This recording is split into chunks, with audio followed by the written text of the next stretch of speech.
Após o recesso judiciário, agora a defesa de Jair Bolsonaro se prepara para os próximos passos na ação que tornou o ex-presidente inelegível. A gente vai entender agora melhor essa situação numa conversa com o ex-ministro do Tribunal Superior Eleitoral, Henrique Neves. Bom dia, ministro. Seja bem-vindo aqui ao Jornal da Manhã. Eu começo pedindo ao senhor que nos ajude a entender o passo a passo. Agora há uma nova etapa e os advogados dele se preparam para isso. O que vem a seguir? Bom dia mais uma vez. Bom dia, Carlos. Bom dia, Aline. Processo contra o ex-presidente Jair Bolsonaro. Quer dizer, parece que são 13 ações. Essa foi a primeira que foi julgada. Existem todas as outras. Basta entrar no site do TSE. E a partir daí, foi no dia 2, contam 3 dias, que vai terminar agora na segunda-feira, para a defesa, que o resultado foi contrário a defesa, 8 itens, 8 teses de defesa, e o tribunal só examinou 5. Então, falta examinar 3. Então, como houve uma omissão em relação a essas 3, a genérica dos processos. Nesse mesmo prazo, se não entrar com os embargos de declaração, se entrar com os embargos de declaração, suspende o prazo, o tribunal se reúne novamente, julga os embargos de declaração após a outra parte, no caso, o autor, apresentar suas contrarrazões, o tribunal julga e decide se os embargos de declaração são procedentes ou não. Sendo julgados os embargos de declaração, ou se não forem opostos nesse momento, você tem a oportunidade de entrar com recurso extraordinário, que é um recurso para o Supremo Tribunal Federal, só que justamente por ser para o Supremo Tribunal Federal, é um recurso onde você só pode discutir matéria constitucional.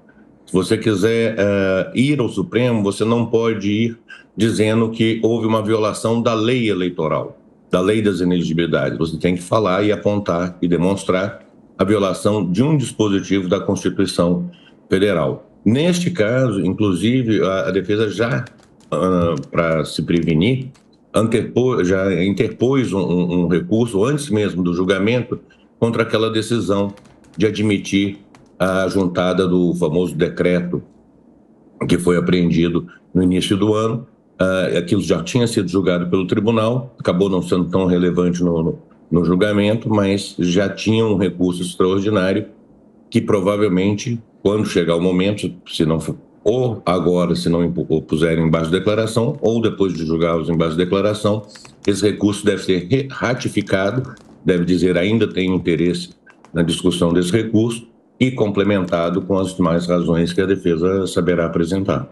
Agora, ministro, informações de bastidores dão conta de que, muito possivelmente, a defesa do ex-presidente Jair Bolsonaro vai optar, ao término desse prazo, como o senhor bem ressaltou, que termina nesta segunda-feira, pelos embargos ao TSE, que, como o senhor também didaticamente nos trouxe a informação, dificilmente tem esse poder de mudar essa decisão que já foi tomada pela Corte Eleitoral. E, enquanto isso, é bom lembrar que todos os efeitos da condenação que foi proferida pelos ministros no final de junho, pela inelegibilidade, seguem valendo para Jair Bolsonaro. Pois bem, na prática, levando-se em consideração que haverá esse recurso por meio de embargos e talvez até um recurso posteriormente ao Supremo Tribunal Federal, qual é, na prática, a chance de essa decisão do TSE ser revertida? Qualquer desses recursos, a parte pode pedir que lhe seja dado efeito suspensivo. Quando você tem uma decisão pela inelegibilidade, o tribunal, além de ter declarado a inelegibilidade, decidiu também, por unanimidade, que pelo menos a maioria, os que ficaram vencidos não foram específicos nisso, mas eu entendo quase que teve uma unanimidade, porque esse ponto não foi destacado, decidiu-se que a inelegibilidade contava a partir da data do julgamento. Foi a decisão que está, inclusive, no acordo que foi publicado.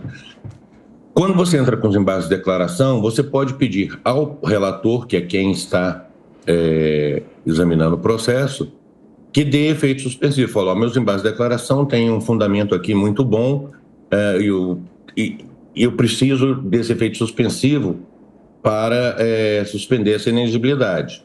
Normalmente, como o relator foi quem já votou contra você, nessas situações dificilmente você consegue o efeito suspensivo.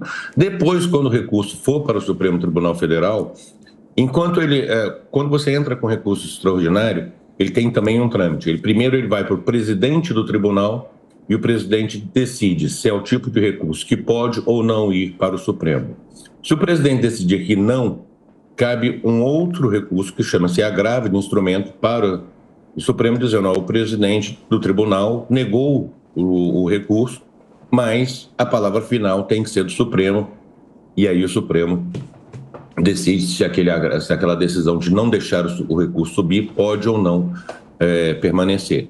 Enquanto não há essa decisão, o pedido de liminar tem que ser dirigido à presidência do tribunal.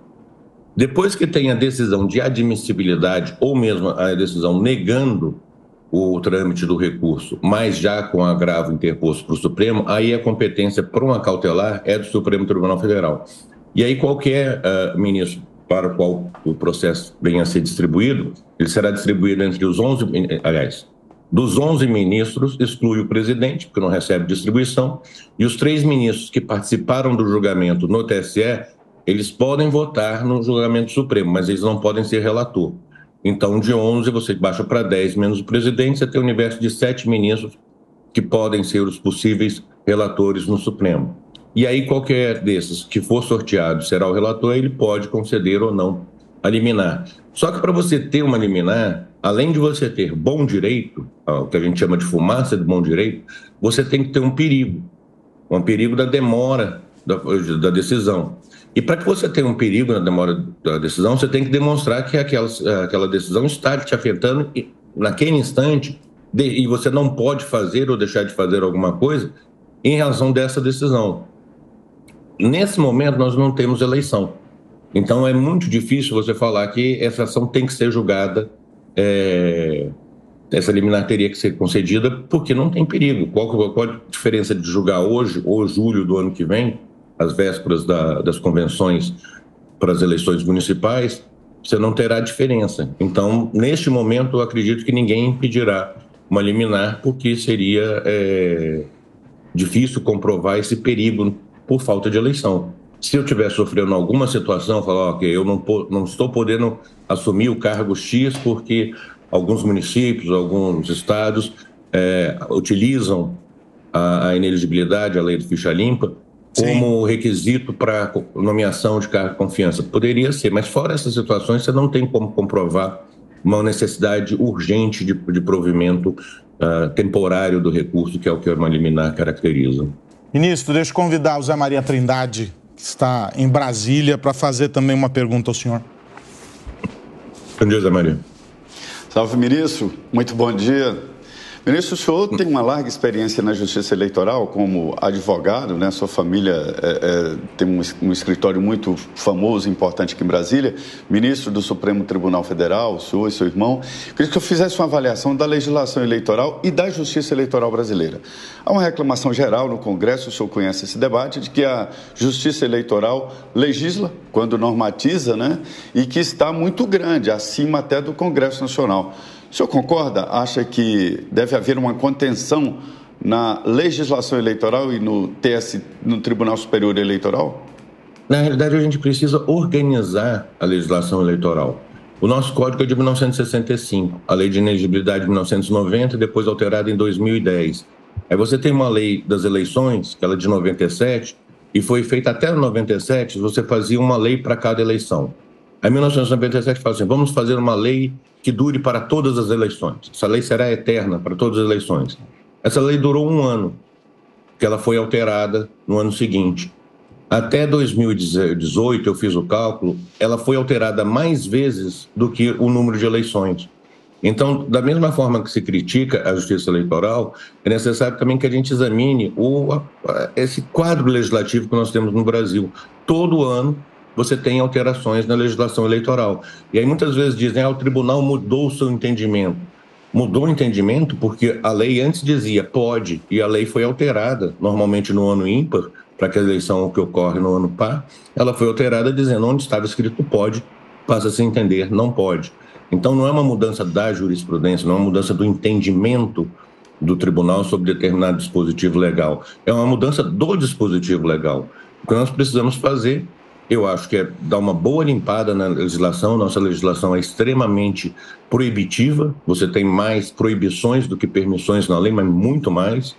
E precisaria aí, já tem o Código Eleitoral que foi aprovado na Câmara, mas que precisa ser ainda ajustado, está no Senado, o Senado está trabalhando em cima, mas precisaria dar uma organicidade a toda essa legislação, porque isso facilitaria principalmente os juízes, os advogados e o eleitor e os candidatos, para que todo mundo não tivesse dúvidas sobre o que pode e o que não pode ser feito numa campanha eleitoral. Hoje é muito difícil você ter um quadro perfeito de tudo que é proibido ou de tudo que é permitido. Tem muitas situações que estão no campo limítrofe. E nesse campo limítrofe é que o juiz, nunca podendo a falar que não há lei, que ele não pode decidir, se não há lei, ele tem que decidir pelos critérios de equidade, pelos critérios que estão lá na lei de introdução brasileira. E aí, nessas situações, é que se aponta que o tribunal estaria avançando no seu campo e acabando por legislar. Mas é por falta da existência da legislação, o vácuo existe e precisa ser regulamentado. E aí, essas situações eu acho que poderiam ser bem delimitadas, bem especificadas, e realmente não tem como na legislação eleitoral, saindo dessa questão de inelegibilidade, abuso, condutas vedadas, você não tem como prever na legislação eleitoral, e seria ruim se você prevesse exatamente todas as fases e procedimentos da preparação de uma eleição, porque isso muda de ano para cada ano. Eu tenho um ano em que eu não tinha computador, e depois eu passo a ter um cadastro biométrico já informatizado na Justiça Eleitoral. Então, essas evoluções, elas não podem ficar presas para cada vez que eu for modificar a forma de apresentar o caderno de votação na eleição, eu ter que ter uma lei para alterar essas situações. Mas são questões operacionais. Eu acho que nessa parte operacional, a Justiça Eleitoral tem que ser livre para conduzir as eleições da forma mais tranquila possível. Na parte das proibições, a lei precisa ser clara e não mudar tanto como a gente tem visto nos últimos anos. Ministro Henrique Neves, ex-ministro do Tribunal Superior Eleitoral, aqui conosco no Jornal da Manhã. Ministro, obrigado, um ótimo domingo, uma excelente semana.